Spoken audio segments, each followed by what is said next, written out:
अरे यार, राजन को देख, ऑफिस में प्रमोशन मिलने से पहले ही मेंटल ब्रेकडाउन आ गया, क्योंकि वो मेंटली स्ट्रांग नहीं था। पर आप नहीं होंगे ऐसे, क्योंकि आज हम सुनने वाले हैं top 7 habits of mentally strong people. ये किताब आपको सिखाएगी कि कैसे अपने दिमाग को एक आर्मर की तरह स्ट्रांग बनाया जाए। चाहे लाइफ कितनी भी बड़ी प्रॉब्लम क्यों न थ्रो कर दे, आप अनब्रेकेबल बने रहेंगे। आज हम डिटेल में जानेंगे कि कैसे सक्सेसफुल लोग लाइक संदीप माहेश्वरी और भुवन बाम अपने सेटबैक्स को अपॉर्चुनिटीज में बदल देते हैं।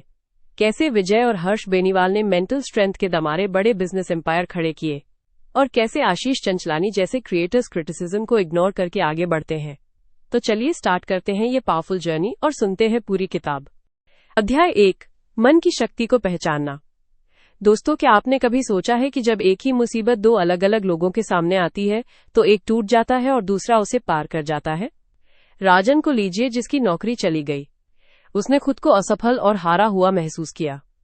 वहीं दूसरी तरफ अंकुर वारिको के साथ भी कुछ ऐसा ही हुआ, मगर उन्होंने इसे एक नई शुरुआत का मौका देखा और आज वो एक सफल यूट्यूबर है। फर्क कहाँ है? फर्क है मानसिक मजबूती में। ये अध्याय हमें सिखाता है कि मानसिक ताकत कोई जन्मजात गुण नहीं, बल्कि एक मांसपेशी है जिसे हम रोज व्यायाम से मजबूत बना सकते हैं। ये वो मसल है जो कैरेमेनाइटी को हर विवाद के बाद फिर से खड़ा होना सिखाती है, जो भुवन बाम बीबी की वाइन्स को हर स्किट के पीछे नई क्रिएटिविटी ढूंढने की ताकत देती है। एक दिलचस्प संवाद याद आता है। आशीष चंचलानी एक इवेंट में बोल रहे थे। किसी ने पूछा, आप फेलियर से कैसे डरते नहीं? उन्होंने कहा, भाई डर तो लगता है, मगर मैंने अपने दिमाग को ट्रेन किया है कि जब फेलियर आए तो उससे सिर्फ एक सवाल पूछो, ये मुझे सिखा क्या रहा है?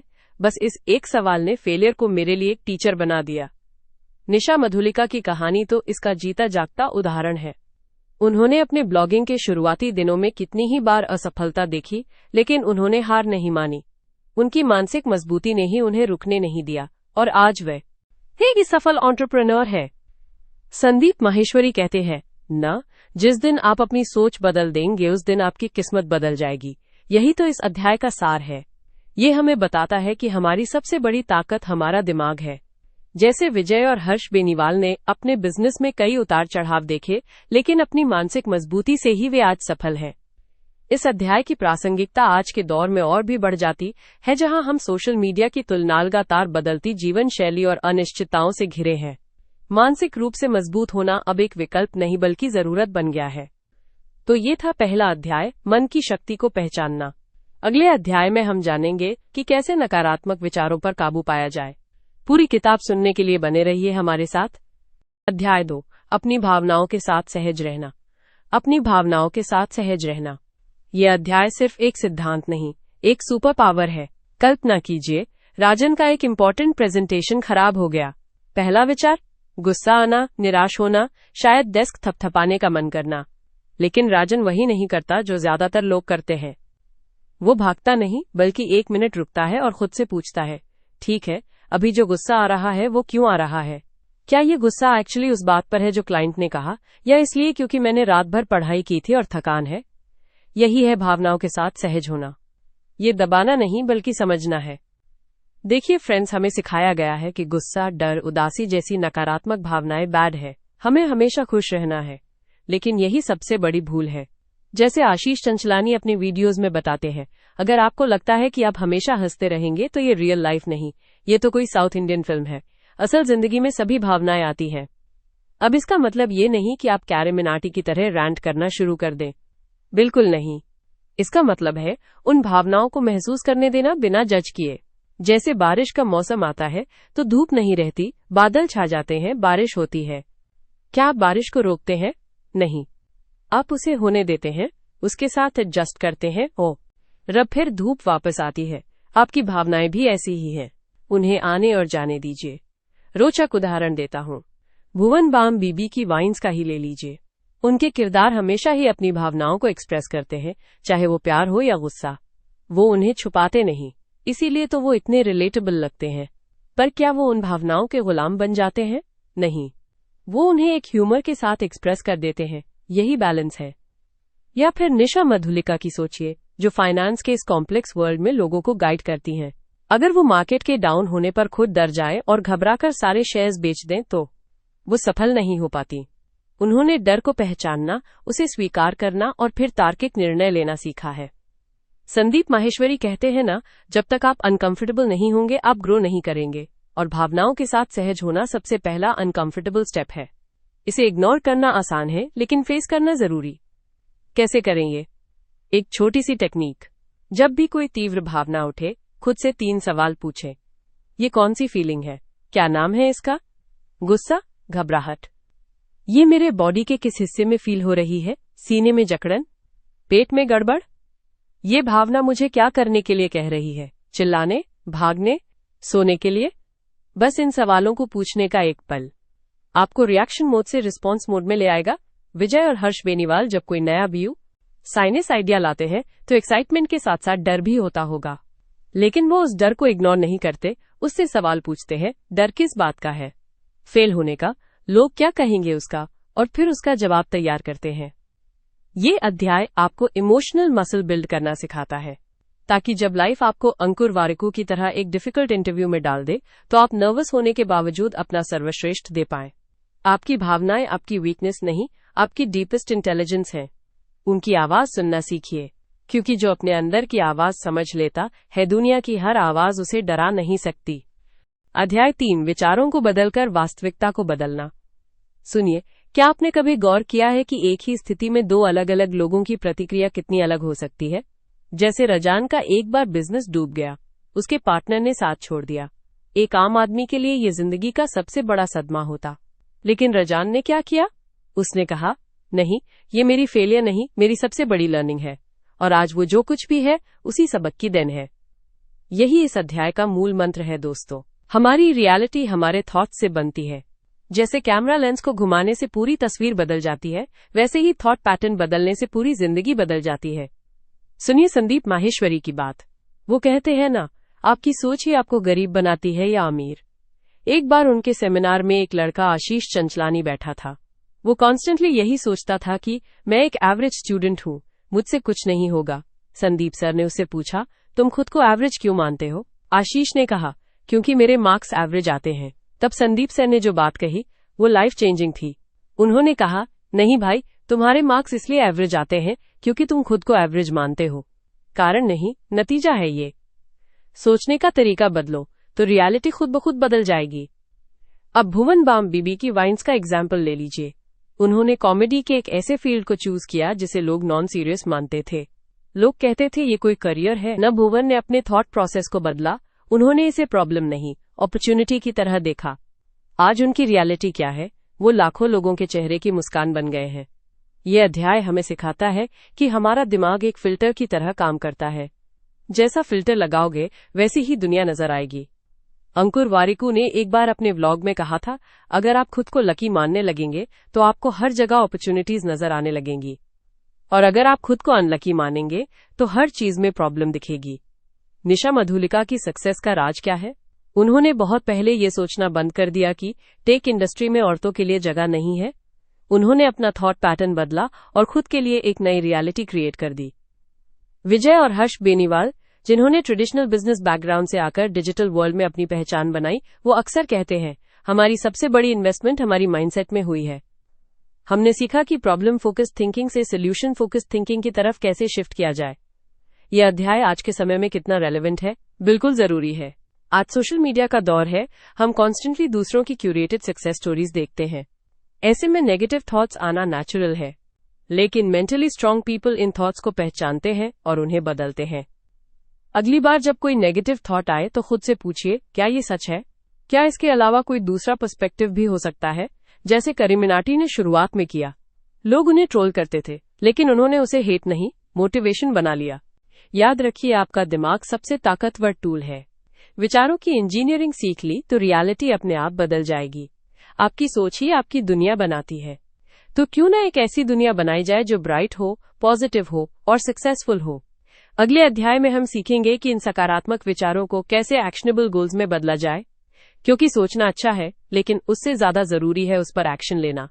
अध्याय 4, असफलता को सीखने का मौका बनाना। ठीक है, तो आइए सीधे शुरू करते हैं अध्याय 4 से, असफलता को सीखने का मौका बनाना। सोचिए, एक पल के लिए आपने पूरी मेहनत की, रातें जागकर काम किया और फिर भी नतीजा क्या निकला? शून्य, एक बड़ा सा शून्य। दिल टूट जाता है ना, परेशान हो जाते हैं ना। यहाँ पर यह अध्याय कहता है रुको, इसी पल में तो सबसे बड़ा मौका छुपा है। यह अध्याय हमें समझाता है कि असफलता अंत नहीं बल्कि एक फीडबैक है। ये आपका टीचर है जो आपको बता रहा है कि बेटा रास्ता थोड़ा अलग है। मानसिक रूप से मजबूत लोग असफलता से डरते नहीं बल्कि उसे गले लगाते हैं और पूछते हैं तू मुझे सिखा क्या रही है। चलिए आपको एक उदाहरण देता हूँ, राजन का। राजन ने अपनी पहली स्टार्टअप कोशिश में सब कुछ खो दिया। उसने सोचा बस गेम ओवर हो गया, लेकिन फिर उसने इस अध्याय वाली सोच को अपनाया। उसने अपनी उस असफलता को कंप्यूटर के एक प्रोग्राम की तरह देखा जो एरर दे रहा था। उसने उस एरर को डिबग किया। पता चला कि उसका बिजनेस मॉडल ही गलत था। उसने वो सबक सीखा और अगली बार जब उसने अंकुर वारिकू के साथ मिलकर एक नया वेंचर शुरू किया तो वो पहले से कहीं ज्यादा मजबूत था। उसने कहा पहली असफलता ने मुझे सिखाया कि क्या नहीं करना है और यही सबसे बड़ी सीख थी। या फिर कैरेमिनेटी की ही कहानी ले लीजिए। यूट्यूब पर आज वो एक बड़ा नाम है, लेकिन न शुरुआत में उनके कितने ही वीडियो फ्लॉप हुए। व्यूज नहीं आते थे, लोग ट्रोल करते थे, पर उन्होंने हर फ्लॉप वीडियो से एक सबक लिया। कॉमेडी का टाइमिंग सही नहीं है, कंटेंट थोड़ा और रिलेटेबल चाहिए। उन्होंने हर फेल को फीडबैक में बदल दिया और आज हालत ये है कि उनका एक वीडियो रिलीज होते ही ट्रेंड करने लगता है। यही तो मेंटली स्ट्रांग लोगों की आदत है। वे भुवन बाम बीबी की वाइन्स की तरह हंसते हुए अपनी गलतियों को मान लेते हैं। वे आशीष चंचलानी की तरह बाजार में हुए नुकसान से घबराते नहीं बल्कि उससे मार्केट का साइकोलॉजी समझते हैं। निशा मधुलिका ने जब अपना ब्यूटी ब्लॉग शुरू किया तो शुरू के कई टिप्स लोगों को पसंद नहीं आए। उन्होंने उन्हीं कमेंट्स को अपना गुरु बनाया और आज उनका कंटेंट इतना पॉपुलर है। देखिए, संदीप माहेश्वरी सर अक्सर कहते हैं असफलता एक डेटा है, डिफीट नहीं। ये डेटा बताता है कि आपका प्रयोग सही दिशा में नहीं चल रहा, तो आप दिशा बदलो, प्रयोग नहीं रोको। यहाँ एक बहुत जरूरी बात, असफलता को सीखने का मौका बनाने का मतलब ये नहीं कि आप उदास नहीं होंगे। विजय और हर्ष बेनीवाल जब अपने एक बिजनेस आइडिया में असफल हुए तो वे निराश हुए, पर उन्होंने खुद को एक दिन का समय दिया, एक दिन उदास रहने का, फ्रस्ट्रेट होने का। उसके बाद अगली सुबह उन्होंने एक नई नोटबुक निकाली और उस पर लिखा things I learn from this failure. ही उनकी कमबैक की कहानी की शुरुआत थी। तो आपसे रिक्वेस्ट है, अगली बार जब कुछ गलत हो, जब आपको लगे कि आप फेल हो गए हैं, तो खुद से 3 सवाल पूछिए, इससे मैंने क्या सीखा? अगली बार मैं इसे अलग तरीके से कैसे करूंगा? इस अनुभव ने मुझे किन नए अवसरों के दरवाजे खोलकर दिखाए? क्योंकि दोस्तों, सफलता आपकी कहानी का अंत नहीं बल्कि सिर्फ एक अध्याय है, और एक मेंटली स्ट्रांग इंसान उस अध्याय को पढ़ता है, रोता है, सीखता है और फिर अगले पेज पर पलटकर लिखना शुरू कर देता है। तो कैसा लगा ये अध्याय? अध्याय 5, खुद की तुलना दूसरों से बंद करना। और अब हम बात करने वाले हैं किताब के 5वें अध्याय की, खुद की तुलना दूसरों से बंद करना। क्योंकि सुनिए, जिंदगी कोई रेस नहीं है, ये आपका अपना सफर है। आपने देखा होगा राजन को, ऑफिस में हमेशा दूसरों की सैलरी, नई कार, बढ़त देखकर परेशान रहता है। एक दिन उसने अपने मैनेजर से कहा, सर मैं तो इतनी मेहनत करता हूं फिर भी प्रमोशन नहीं मिलता। मैनेजर ने समझाया, राजन तुम्हारी तुलना तुमसे होनी चाहिए, दूसरों से नहीं। कल तुम जहां थे आज तुम उससे बेहतर हो। यही इस अध्याय की क्रूर सच्चाई है। हम इंस्टाग्राम पर संदीप माहेश्वरी की सफलता देखकर अपने आप को कोसने लगते हैं, लेकिन ये भूल जाते हैं कि उनके संघर्ष के उन 12 सालों के बारे में हमें कुछ पता नहीं। आप सोशल मीडिया पर अंकुर वारिकू के विदेश ट्रिप्स, कैरेमिनाटी की नई लग्जरी कार्स, भुवन बाम के वायरल वीडियोस और आशीष चंचलानी के बिजनेस एम्पायर को देखकर सोचते होंगे, अरे ये लोग कितने किस्मत वाले हैं। लेकिन सच्चाई यह है कि हर किसी की जिंदगी का अपना अलग कॉन्टेक्स्ट होता है। जैसे निशा मधुलिका ने अपने एक वीडियो में कहा था, मैंने शुरुआत में घर से काम करते हुए 2 साल तक कोई सैलरी नहीं ली। आज आप मेरी सक्सेस देख रहे हैं, वो स्ट्रगल नहीं देख पा रहे। विजय और हर्ष बेनीवाल की कहानी तो आप जानते ही हैं। दोनों भाई, एक ही परिवार, एक जैसे मौके, लेकिन अलग अलग रास्ते। क्यों? आप कह सकते हैं कि एक दूसरे से बेहतर है?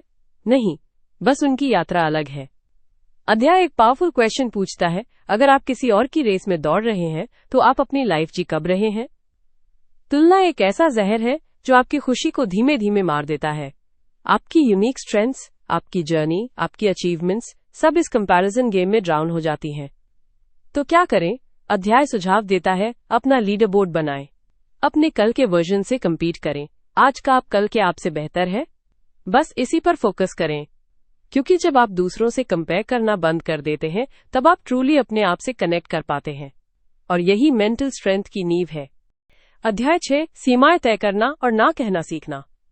सोचिए एक पल के लिए, आखिरी बार कब कोई कॉलेज का दोस्त, शायद कोई राजन, रात 10 बजे फोन करके बोला, यार जल्दी से प्रोजेक्ट फाइल फिनिश कर देना, तू तो एक्सपर्ट है, और आपने चाहते हुए भी हाँ कह दिया, अपनी नींद दाव पर लगाकर? या फिर ऑफिस में बॉस सा, शायद अंकुर वारिकू जी की तरह कोई, बोले ये एक्स्ट्रा असाइनमेंट भी हैंडल कर लो, तुम ही से हो पाएगा, और आपने थकान को दबाते हुए ओके कह दिया। दोस्तों, यही वो पल होते हैं जहां हमारी मेंटल स्ट्रेंथ की असली परीक्षा होती है। ये अध्याय हमें सिखाता है कि हाँ कहना आसान है, लेकिन सही समय पर ना कहना सबसे बड़ा सुपर पावर है। मुख्य विचार, आपका ना आपकी पहचान है। लेखक कहते हैं, अगर आपका कोई ना नहीं है तो आपका हाँ भी कोई मायने नहीं रखता। ये कोई स्वार्थी होने की बात नहीं, सेल्फ रिस्पेक्ट की बात है। इसे ऐसे समझिए, आपने संदीप माहेश्वरी जी की वीडियोस देखी होंगी। वो हर कोलैबोरेशन के लिए हाँ नहीं कह देते। वो अपने वैल्यूज और टाइम के प्रति क्लियर बाउंड्री सेट करते हैं, इसीलिए उनकी हाँ इतनी वैल्यूएबल है। रोचक उदाहरण, कैरम मिनाटी और विजय का किस्सा। सोचिए यूट्यूबर कैरम मिनाटी का। अगर वो हर ट्रेंड के पीछे भागने लगे, हर कंट्रोवर्शियल टॉपिक पर वीडियो बनाने लगे, तो क्या उसकी कोई इंडिविजुअल आइडेंटिटी बच पाएगी? नहीं ना। उसने अपनी एक बाउंड्री बनाई है, अपने स्टाइल की, अपने विचारों की, और इसीलिए उसकी पहचान है। वहीं दूसरी तरफ विजय और हर्ष बेनीवाल जैसे ट्रैवलर्स ने भी अपनी बाउंड्रीज तय की है। वो सिर्फ फॉलोअर्स बढ़ाने के लिए हर रिस्की स्टंट करने से ना कह देते हैं। उनकी ना उनकी सेफ्टी के लिए है। ना कहने का तरीका। अब सबसे बड़ा सवाल, ना कैसे कहें? लेखक कहते हैं, आपको इलैबोरेट एक्सप्लेनेशन देने की जरूरत नहीं है। मान लीजिए इन्फ्लुएंसर भुवन बाम बीबी की वाइन्स को कोई ब्रांड कहता है, हमारा एंटायर सीरीज बना दो, बजट तो ज्यादा नहीं है। वो कह सकते हैं, सर मैं करंटली ऐसे प्रोजेक्ट्स नहीं ले रहा हूं, लेकिन मेरी टीम आपको कुछ अदर ऑप्शन सजेस्ट कर सकती है। ध्यान दीजिए, यहां ना तो कह दिया, लेकिन रिलेशनशिप खत्म नहीं किया। प्रासंगिकता, आज के दौर में ये औरत हो या मर्द, सबके लिए जरूरी है। आशीष चंचलानी जैसे एंटरप्रेन्योर सक्सेस का एक रीजन यही है कि वो प्रायोरिटी के हिसाब से काम करते हैं। वो हर मीटिंग के लिए हाँ नहीं कहते। वहीं निशा मधुलिका जैसी होममेकर एंटरप्रेन्योर्स के लिए भी बाउंड्री सेट करना बेहद जरूरी है। घर का काम, बिजनेस, फैमिली टाइम, अगर बाउंड्रीज नहीं होंगी तो बर्नआउट तो तय है। आपके लिए एक काम, आज से ही एक छोटी सी शुरुआत करें। आज ही किसी एक ऐसे काम के लिए ना कहें जिसे आप सिर्फ पीपल प्लीजिंग की वजह से कर रहे थे। देखिए आपको कितनी मेंटल एनर्जी मिलती है। याद रखिए, अगर आप हर दिशा में हवा देने लगेंगे तो किसी एक दिशा में आगे नहीं बढ़ पाएंगे। अपनी एनर्जी को फोकस करने के लिए बाउंड्रीज जरूरी है। तो दोस्तों, ना कहना कोई गुनाह नहीं, बल्कि अपनी मेंटल पीस को हाँ कहना है। अगला अध्याय हम बात करेंगे अपनी भावनाओं को नियंत्रित करना की, क्योंकि बाउंड्री सेट करने के बाद उन पर टिके रहने के लिए इमोशनल कंट्रोल बहुत जरूरी है। अध्याय 7, अतीत को छोड़कर वर्तमान में जीना। दोस्तों, कभी ऐसा हुआ है कि आपका दिमाग बार बार किसी पुरानी बात, किसी पुरानी गलती या किसी ऐसी घटना में उलझा रहता है जो बीत चुकी है? जैसे राजन का दिमाग, जिसे 10 साल पहले हुए एक बिजनेस नुकसान का अफसोस आज भी सताता है। या फिर निशा मधुलिका, जिन्हें हमेशा लगता रहता है कि कॉलेज में वो एक और सब्जेक्ट लेती तो आज करियर कुछ और होता। ये अध्याय हमें बताता है कि मानसिक रूप से मजबूत लोग अपने अतीत को एक सबक के तौर पर जरूर याद रखते हैं, लेकिन उसे एक बोझ बनाकर अपने वर्तमान को बर्बाद नहीं करते। एक दिलचस्प उदाहरण है यूट्यूबर भुवन बाम का। उनके शुरुआती वीडियोस को लोगों ने खूब ट्रोल किया था। अगर वो उन नकारात्मक कमेंट्स और असफलताओं को दिल पर लेकर बैठ जाते तो आज बीबी की वाइन्स जैसा ये एम्पायर कभी नहीं बन पाता। उन्होंने अतीत की नाकामयाबियों से सीखा, लेकिन उनमें जीना छोड़ दिया। कैरम मिनाटी की कल्पना कीजिए, एक समय था जब उन पर विवादों का पहाड़ टूटा था, लेकिन उन्होंने उस अतीत को अपने वर्तमान का हिस्सा नहीं बनने दिया। उससे सीखा, आगे बढ़े और एक नई ऊर्जा के साथ वापसी की। यही मानसिक मजबूती है। संदीप माहेश्वरी कहते हैं, अतीत एक रेफरेंस बुक की तरह है जिसे आप कभी कभार पढ़ते हैं, करंट बुक की तरह नहीं जिसे आप रोज पलटते रहें। आपकी जिंदगी की मुख्य कहानी अभी लिखी जा रही है, बीते हुए कल में नहीं। अंकुर वारिकू के एक सेमिनार का एक संवाद मुझे याद आता है। एक श्रोता ने पूछा, सर मैं अपने पास्ट को कैसे भूलूं? अंकुर ने जवाब दिया, भूलना जरूरी नहीं है, समझना जरूरी है। उस एक्सपीरियंसेस से सीखो, फिर उस बैकपैक को उतार दो। तुम्हें अभी का सफर तय करना है, पुराने बैकपैक को ढोते हुए नहीं। विजय और हर्ष बेनीवाल, जो लाखों युवाओं के प्रेरणा है, अक्सर अपनी स्ट्रगल के डेज के बारे में बात करते हैं, लेकिन वो उन दिनों को याद करके दुखी नहीं होते, बल्कि ये देखते हैं कि उन अनुभवों ने उन्हें आज के मुकाम तक पहुंचाने में कैसे मदद की। आशीष चंचलानी की सफलता का राज। वो हर असफलता के बाद खुद से सिर्फ एक सवाल पूछते हैं, इससे मैंने क्या सीखा, फिर आगे बढ़ जाते हैं। वो अपनी एनर्जी उस चीज को दोबारा सोचने में बर्बाद नहीं करते जो बदली नहीं जा सकती। ये अध्याय हमें सिखाता है कि अतीत में जीना ठीक वैसा ही है जैसे कार चलाते हुए सिर्फ रियर व्यू मिरर को देखते रहना। आप सामने का रास्ता नहीं देख पाएंगे, दुर्घटना तय है। रियर व्यू मिरर जरूरी है, लेकिन उस पर ही फोकस करके आप आगे नहीं बढ़ सकते। तो दोस्तों, एक काम कीजिए, अपने पास्ट की एक ऐसी बात सोचिए जो आपको आज भी परेशान करती है।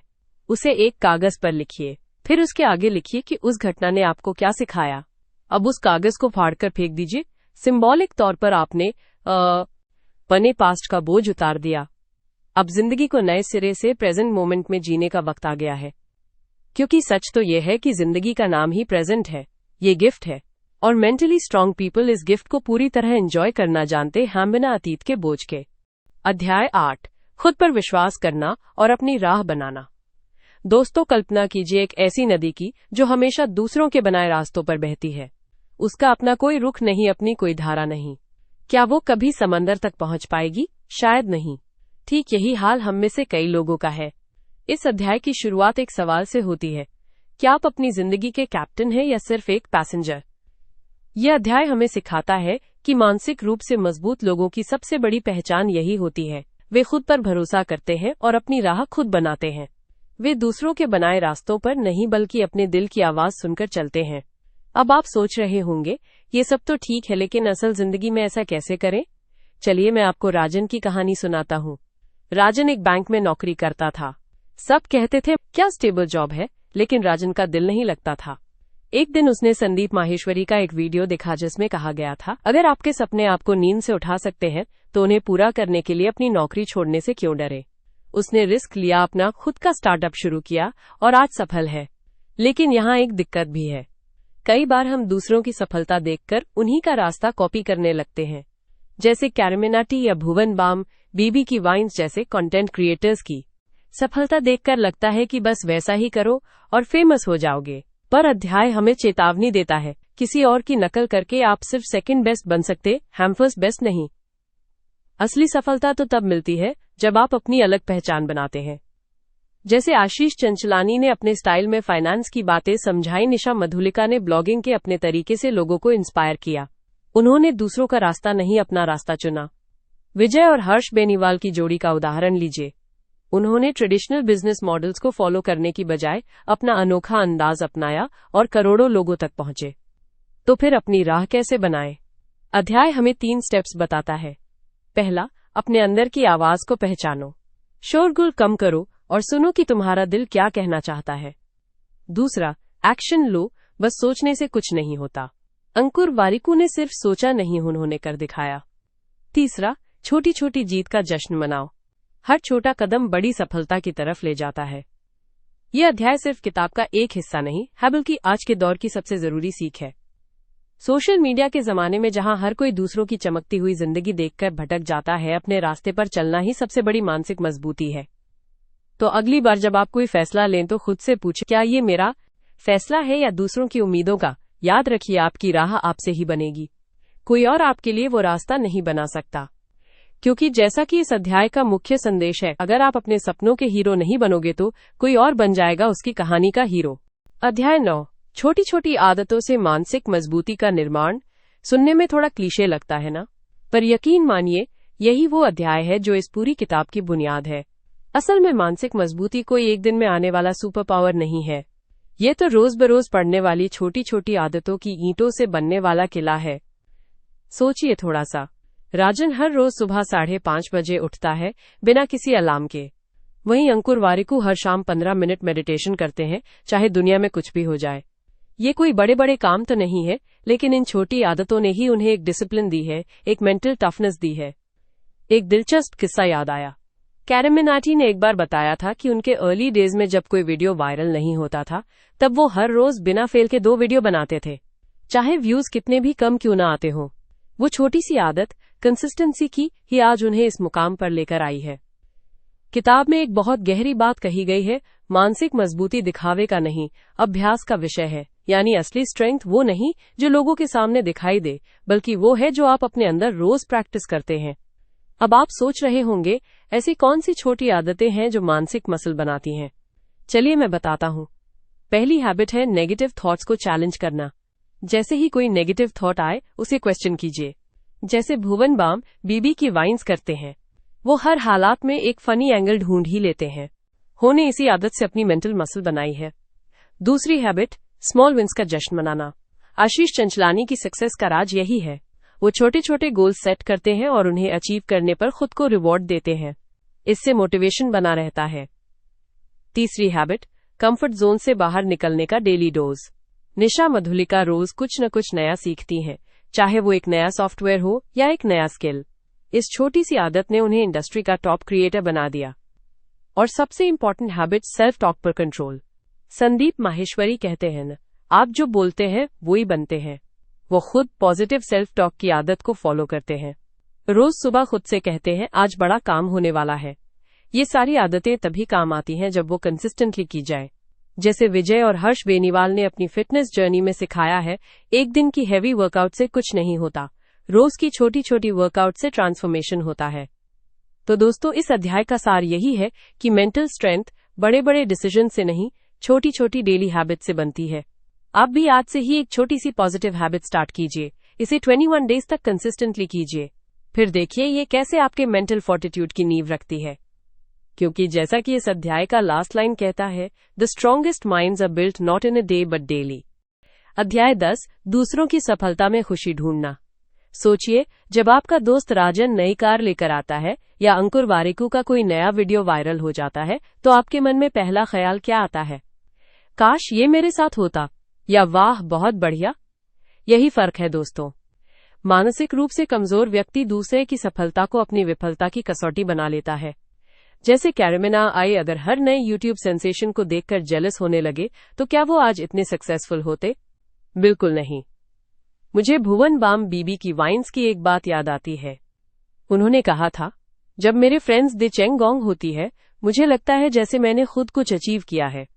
ये फीलिंग आती है मानसिक स्ट्रेंथ से। आशीष चंचलानी और निशा मधुलिका जैसे एंटरप्रेन्योर्स अक्सर कहते हैं, हमारी इंडस्ट्री में कंपटीशन नहीं, कोलैबोरेशन से सक्सेस मिलती है। संदीप माहेश्वरी तो यहां तक कहते हैं कि दूसरे की ग्रोथ में हेल्प करो, यूनिवर्स आपको वापस करेगा। याद रखिए, दूसरों की सफलता से खुश होना कोई सैक्रिफाइस नहीं, बल्कि एक सुपर पावर है। जब विजय और हर्ष बेनीवाल एक दूसरे की अचीवमेंट सेलिब्रेट करते हैं, तो वो दोनों स्ट्रॉन्गर बनते हैं। तो अगली बार जब कोई आपके आसपास सक्सीड हो, तो एक डीप ब्रेथ लें, जेन्युइन स्माइल के साथ बधाई दें, फील करिए उस खुशी को। आप पाएंगे कि ये पॉजिटिविटी आपको भी आगे बढ़ने की एनर्जी देगी। क्योंकि सच्ची मेंटल स्ट्रेंथ दूसरों को नीचे गिराने में नहीं, बल्कि उन्हें ऊपर उठाते हुए खुद आगे बढ़ने में है। अध्याय 11, आत्मचिंतन और निरंतर सुधार की यात्रा। आत्मचिंतन और निरंतर सुधार की यात्रा, एक ऐसी यात्रा जो बाहर नहीं, भीतर की ओर होती है। सोचिए, जब आखिरी बार आपने खुद से सच्चा सवाल किया था, मैं वाकई में कहां जा रहा हूं, या क्या यही चाहता था मैं? राजन, जो एक सफल सॉफ्टवेयर इंजीनियर है, एक दिन ऑफिस की खिड़की से बाहर देख रहे थे और उन्होंने खुद से यही सवाल पूछा। उन्हें एहसास हुआ कि सैलरी पैकेज बड़ा हो गया था, लेकिन खुशी का पैकेज छोटा होता जा रहा था। यहीं से शुरू हुई उनकी आत्मचिंतन की यात्रा।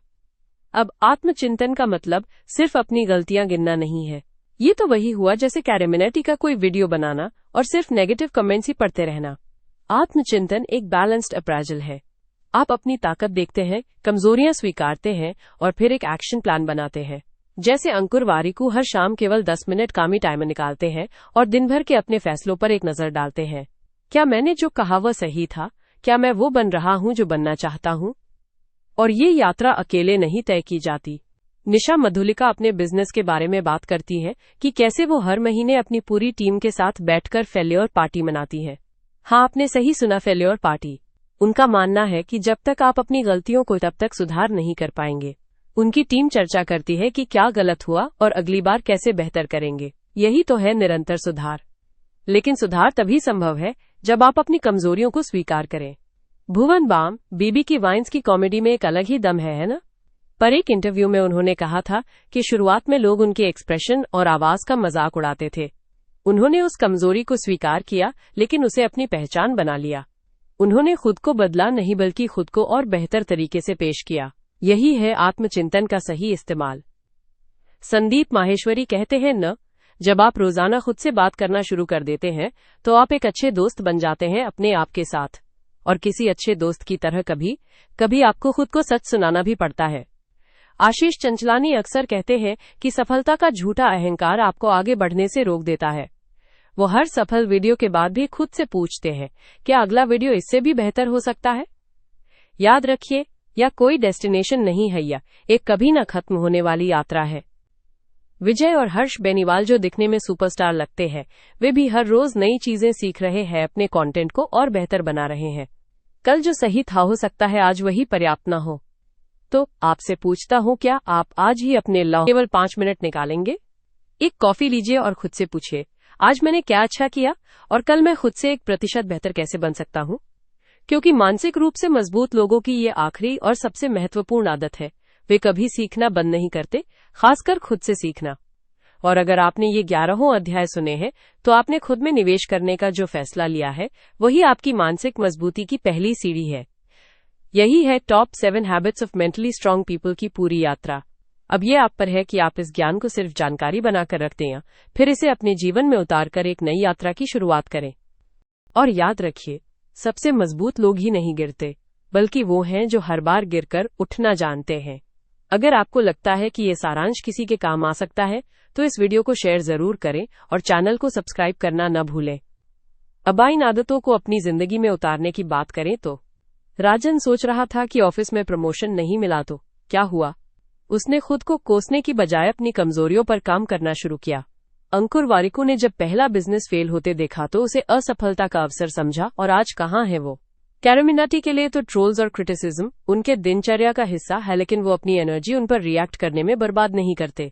भुवन बाम बीबी की वाइन्स की कहानी ही देख लीजिए। छोटे छोटे वीडियो से शुरुआत करके आज वो किस मुकाम पर हैं, सब धैर्य और लगातार कोशिश का ही नतीजा है। आशीष चंचलानी हो या निशा मधुलिका, इन सभी ने अपने इमोशंस को कंट्रोल करना सीखा है। ये लोग अपने इमोशंस के स्लेव नहीं, बल्कि उनके मास्टर हैं। संदीप माहेश्वरी सिखाते हैं कि दूसरों की सफलता से जलने की बजाय उसे सीखने का मौका कैसे बनाया जाए। और विजय और हर्ष बेनीवाल तो दिखा ही गए हैं कि पैशन और पर्पस के साथ काम करने से क्या कुछ हासिल किया जा सकता है। दोस्तों, आपने आज पूरी की पूरी एक किताब सुन ली। यही समर्पण अगर आप अपने लक्ष्यों के लिए दिखाएंगे तो सफलता जरूर आपके कदम चूमेगी। आपका बहुत बहुत धन्यवाद कि आप हमारे साथ जुड़े रहते हैं। और अगली बार हम लेकर आ रहे हैं एक ऐसी कहानी जो साबित करती है कि इंसान की सोच उसकी किस्मत बदल सकती है। हम बात करेंगे एक गरीब लड़के की जिसने सोच को बदला और दुनिया के सबसे बड़े बिजनेसमैन्स में से एक बन गया। Think and grow rich. अगले एपिसोड में मिलते हैं, तब तक के लिए नमस्ते।